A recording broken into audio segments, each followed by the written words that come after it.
जाती हैं दो भाषाएं, मुख्यतः यहाँ संथाली, कुड़माली, उराव, मुंडारी, कुड़ो, नागपुरी, पंचपगेरिया, ये भाषाएं झारखंड में बोली जाती है। लेकिन आज सरकार, चाहे इससे पहले की सरकारें रही हो, चाहे आज की सरकारें हो, बहुत साजिश के तहत ये लोग हमें हम अधिकार से वंचित कर रहे हैं। अभी जो मास्टर बनते हैं जिस परीक्षा से, उस परीक्षा में जो पढ़ाई होगी उसमें एक भी जनजाति और क्षेत्रीय भाषा की पढ़ाई नहीं, एक भी मास्टर नहीं बनने जा रहा। क्योंकि मान के चलिए यहाँ नागपुरी बोलते हैं, आपको ना सादरी बोलते हैं। अगर मान के चलिए आप सादरी भाषा में कोई मास्टर बनेगा तो अफसोस से आपका ही होगा। लेकिन अगर हम कहेंगे कि इंग्लिश से कोई मास्टर आया है, कोई गारंटी लेगा तो कहाँ का होगा? वो बिहार का भी हो सकता है, वो बंगाल का भी हो सकता है, वो इंडिया में कहीं से आ सकता है। अगर बोलेंगे कि इंग्लिश का मास्टर है तो कहीं से भी हो सकता है वो, क्योंकि इंग्लिश पूरा दुनिया जानता है। लेकिन जैसे बोलेंगे सादरी का मास्टर है, हम समझ जाएंगे ये आदमी मेरा। तो जब तक हमारी यह आमदनी नहीं होगी, हमारा विकास होगा। ये सड़क आप कितना भी बना दीजिए, पहाड़ में बना दीजिए, लेकिन अगर मेरे जेब में पैसा नहीं होगा तो विकास होगा? नहीं होगा। मेरे यहाँ खदान, मेरा यहाँ पर्वत पहाड़, इससे लोग पत्थर काटते हैं और बड़े बड़े जगह पर बेचे जाते हैं, और हमारे पास क्या मिलता है? केवल उड़ता हुआ धूल मिलता है। इसलिए आज जो हम लड़ाई लड़ रहे हैं, आज विश्व आदिवासी दिवस के अवसर पर हमें संगठित होकर, एकजुट होकर इस लड़ाई को लड़ना होगा। हमने बहुत मेहनत के साथ अलग झारखंड राज्य लिया है, बहुत मेहनत लगा है। एक दिन में हमको अलग झारखंड राज्य नहीं मिला है। आपके बगल में ठीक कुछ दूरी में छत्तीसगढ़ आता है ना। ये राज्य कभी मध्य प्रदेश में था, ये छत्तीसगढ़ राज्य कभी मध्य प्रदेश में था। जब वो छत्तीसगढ़ अलग हुआ, कोई झगड़ा नहीं, कोई आंदोलन नहीं। उन्होंने मांगा कि हमको अलग जगह दीजिए, उन्होंने अलग दे दिया। लेकिन हम लोग कहाँ थे? बिहार में, है ना। हमने 88 साल लड़ाई लड़ा है, हमको मांगने से नहीं मिला है। इस बात को याद रखिएगा माताओं बहनों और मेरे जो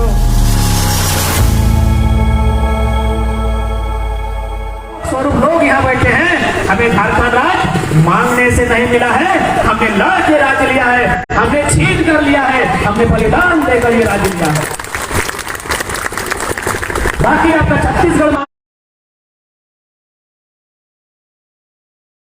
मांगने से मिल गया है, आपका उत्तर प्रदेश से उत्तराखंड मांगने से मिला है कि भैया हमको अलग राज्य दीजिए, उन्होंने दे दिया। लेकिन हमको मांगने से नहीं मिला है, हमने अपना गर्दन कटाया है, तब जाके हमें ये राज्य मिला है।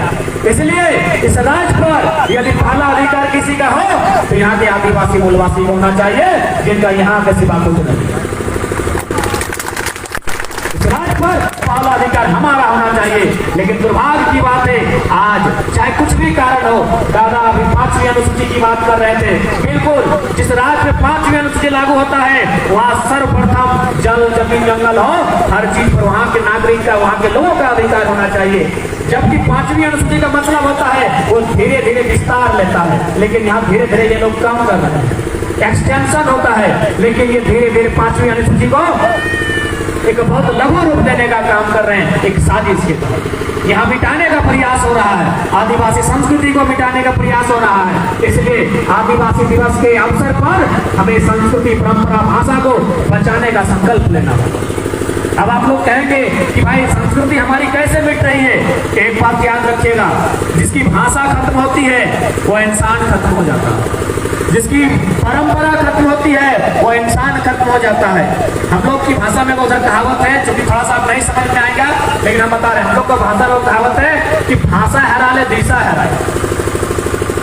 यदि भाषा गुम हो जाता है, किसी का भाषा मिल जाता है, तो उस इंसान का रास्ता भटक जाता है।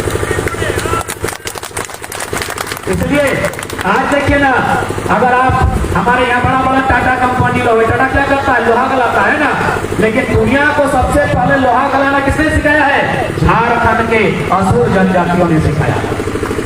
दुनिया को सबसे पहले लोहा गलाना झारखंड के असुर आदिवासी हैं, उन्होंने सिखाया है। लेकिन आज कहाँ है असुर जनजाति के लोग?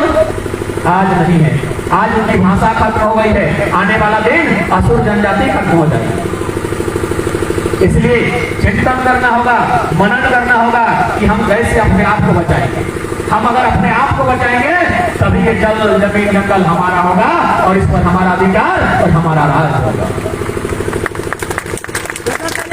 तो इसलिए हमारा प्रयास पहले अपनी भाषा, अपनी संस्कृति, अपनी परंपरा को बचाना होगा, क्योंकि अगर हम लोग अपनी भाषा को नहीं बचा पाते हैं, अपनी संस्कृति को नहीं बचा पाते हैं, तो हम लोग जिंदा रह के भी गुलाम हो जाए। आपने कौवा को देखा है? कौवा काला रंग का होता है, कौवा देखे आप लोग? हाँ, काला रंग का होता है। कौवा काव काव करता है। अच्छा, कौवा को कभी आप देखे किसी पिंजरा में बंद? नहीं देखे ना। कभी देखे उसके गर्दन में किसी ने रस्सी बांधा हो? नहीं बांधा हो, क्योंकि कौवा ये जो काव काव करता है ना, ये कौवा की खुद की भाषा है। भले वो काव काव ही करता है, लेकिन आजाद रहता है, वो किसी पिंजरे में नहीं रहता। कौवा काव काव उसकी भाषा है, इसीलिए कभी वो कोई किसी का गुलाम नहीं होता है। आज इस डाली में तो कल उस डाली में, आज इस नदी का पानी तो कल उस नदी का पानी पीता है, यानी वो आजाद रहता है। आपने तोता को देखा है?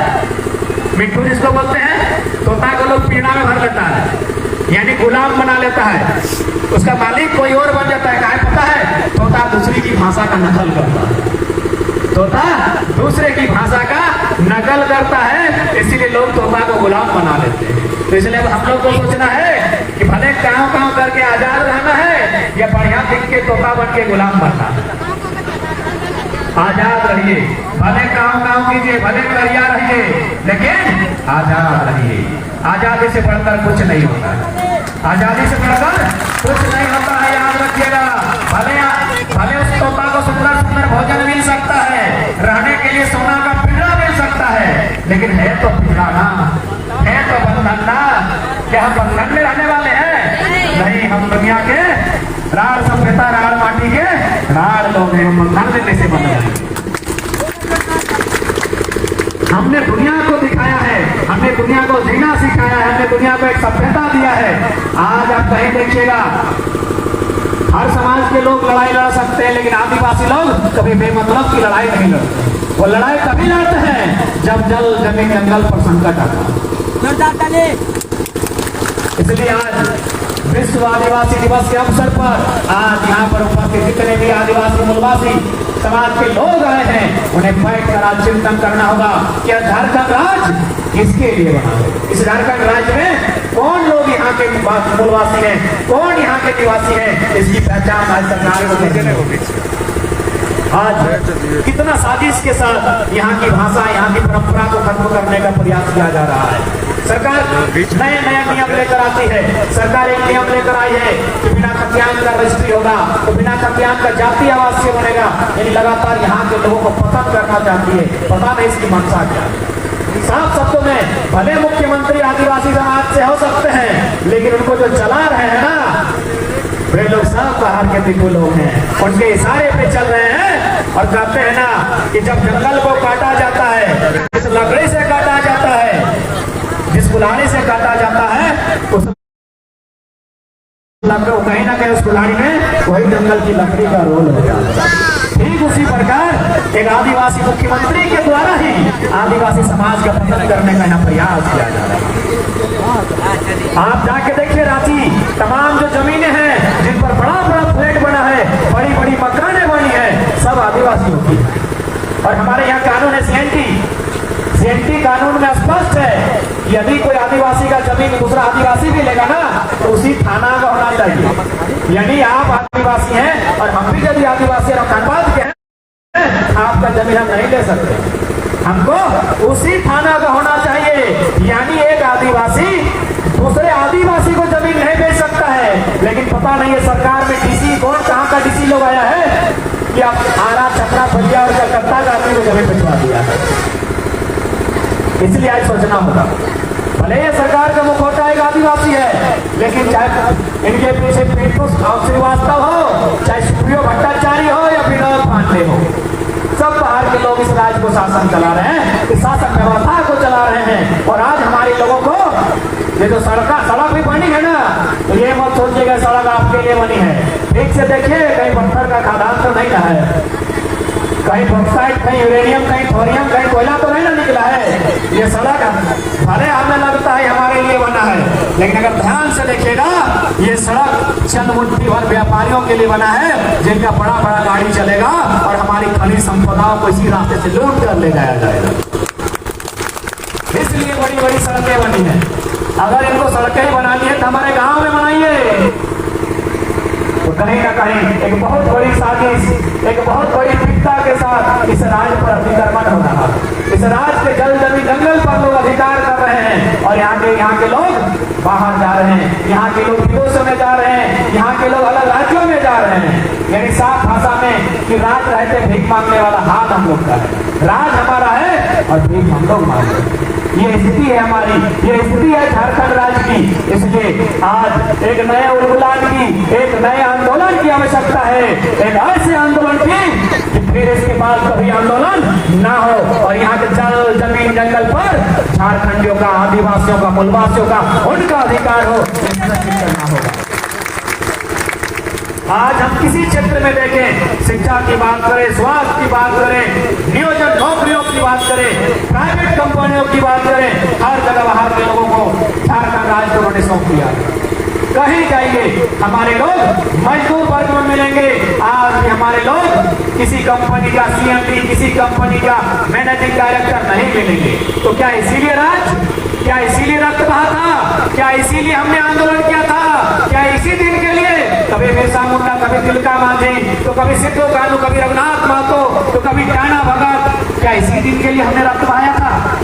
किया देखो लोग यहाँ राज करेंगे इस दिन के लिए? क्या हमारे बच्चे पढ़ने के बाद, लिखने के बाद गुजरात खटने जाएंगे, महाराष्ट्र खटने जाएंगे और बाहर के लोग यहाँ राज करेंगे? क्या इसी दिन के लिए हमने रक्त बहाया था? नहीं ना, हमने रक्त बहाया था यहाँ के लोगों के लिए, हमने पसीना बहाया था यहाँ के लोगों के लिए। अरे जहाँ एक शहादत मांगा था, हमने दर्जनों शहादत दिया था कि जब जब सदिए खाल क्रांति की माओ ने खुद पेटों की बोलियां दी है, कि जब जब सदी है खाल क्रांति की माओ ने खुद पेटों की बोलियां दी है। क्रांति ने एक सर मांगा है, हमने भर भर के झोलियां दी है, हमने भर भर के झोलियां दी। हमने समस्त जीवन दिया है, हमारे पुरखों ने बलिदान दिया है, उसके बाद ये झारखंड राज मिला है।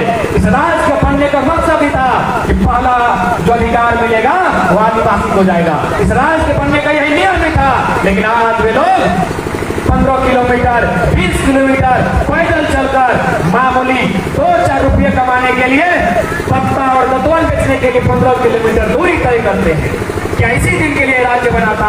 तो आज समय है, आज एक बहुत ही गौरवशाली दिन है, आज विश्व आदिवासी दिवस है। आज संकल्प लेना होगा, हमें स्वयं को बचाना होगा, हमें अपनी भाषा, अपनी परंपरा, अपनी संस्कृति, अपनी माटी की लाज को रखना होगा। तभी हमारे पुरखों का बलिदान साकार हो पाएगा, जिस बलिदान को उन्होंने हंसते हुए दिया था। आखिर किसके लिए? आने वाली जनरेशन के लिए, आने वाले पीढ़ियों के लिए। और ये तभी साकार होगा जब हम एकजुटता के साथ आंदोलन को धार देंगे और अपने हक अधिकार को लेने का काम करेंगे। क्योंकि मौसम ऐसा प्रतीत हो रहा है कि मौसम खराब होने की संभावना है। आप लोग काफी दूर से आए हैं, बूंदाबूंदी भी हो रही है, तो हम लोग चाहेंगे फिर कभी आपके जिले में आना होगा, हम लोग विस्तार से बातें करेंगे। समय तो अभाव को देखते हैं, मौसम की खराबी को देखते हैं, हम अपनी वाणी को यहीं विराम देते हैं। झारखंड के तमाम शहीदों को नमन करते हैं, वंदन करते हैं और जितनी माताएं बहनें आए उनको भी निहर करते हैं, उनको जोहार करते हैं। जय झारखंड, जोहार झारखंड। तो जयराम आपको बहुत बहुत धन्यवाद।